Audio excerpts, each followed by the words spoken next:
আসসালামু আলাইকুম এভরিওয়ান, আশা করি আপনারা সবাই ভালো আছেন। আজকে আপনাদের সামনে নিয়ে এসেছি আমি জাতীয় মাছ ইলিশ। আমি এখানে একটা ট্রেতে 900 গ্রাম একটা ইলিশ নিয়েছি। আমি আজকে রান্না করব বাটা মশলা দিয়ে ইলিশ মাখানো রেসিপি। তো আমি এটা এখন কেটে ধুয়ে পরিষ্কার করে নিব। তো চলুন, মাছটি আমি পরিষ্কার করে কেটে পিস করে নিয়েছি।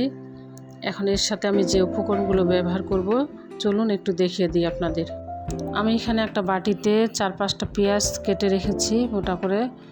আর এখানে নিয়েছি আমি 4-5টা কাঁচামরিচ, একটা রসুন ছুলে রেখেছি। এগুলা আমি এখন ব্লেন্ডারে ব্লেন্ড করে নিব। আজকে আমি ইলিশ মাছটি এই উপকরণগুলো দিয়ে রান্না করব। এখন আমি ব্লেন্ডারে ব্লেন্ড করে নিব। একটু সামান্য পরিমাণ পানি দিলাম, দিয়ে এখন ব্লেন্ড করে নিব।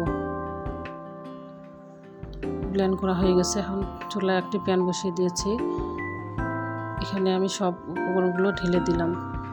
1 চামচ হলুদের গুঁড়া, 1 চামচ লবণ,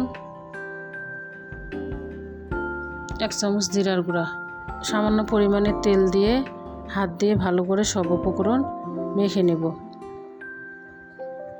ইলিশ মাছে বেশি কিছু লাগে না, যেভাবে রান্না করবেন খেতে সেভাবেই সুস্বাদু হয়। এখন আমি একটা একটা করে মাছ দিয়ে দিব, দিয়ে মশলার সাথে মেখে নেব।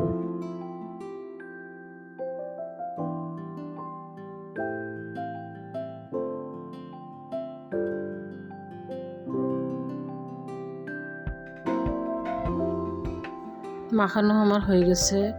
এখন সামান্য পরিমাণে পানি দিয়ে দিব। পানি দিয়ে ঢাকনা দিয়ে ঢেকে দিব। 10 মিনিট পর আবারও ফিরে চলে আসব। 10 মিনিট পর আসে ঢাকনা খুলে দেখি মাছে বলক দিয়ে দিচ্ছে। দেখুন মাছটা দেখতে কত সুন্দর লাগতেছে। এখন একটু নেড়ে চেড়ে দিব হালকাভাবে, যাতে মাছ না ভেঙে যায়। আবার ঢাকনা দিয়ে ঢেকে দিব। পানি শুকানো পর্যন্ত অপেক্ষা করব। পানি আমার শুকিয়ে গেছে। এখন আমি নামিয়ে ফেলবো। মাছের ঘ্রাণে বাসায় মোমো করতেছে। আমার রান্নাটা যদি আপনাদের ভালো লাগে অবশ্যই like, comment, share and subscribe করবেন। নতুন নতুন ভিডিও দেখার জন্য আমাদের পাশে থাকবেন। এই মাছটি আপনারা গরম ভাতের সাথে খেয়ে দেখবেন, অবশ্যই ভালো লাগবে। আল্লাহ হাফেজ।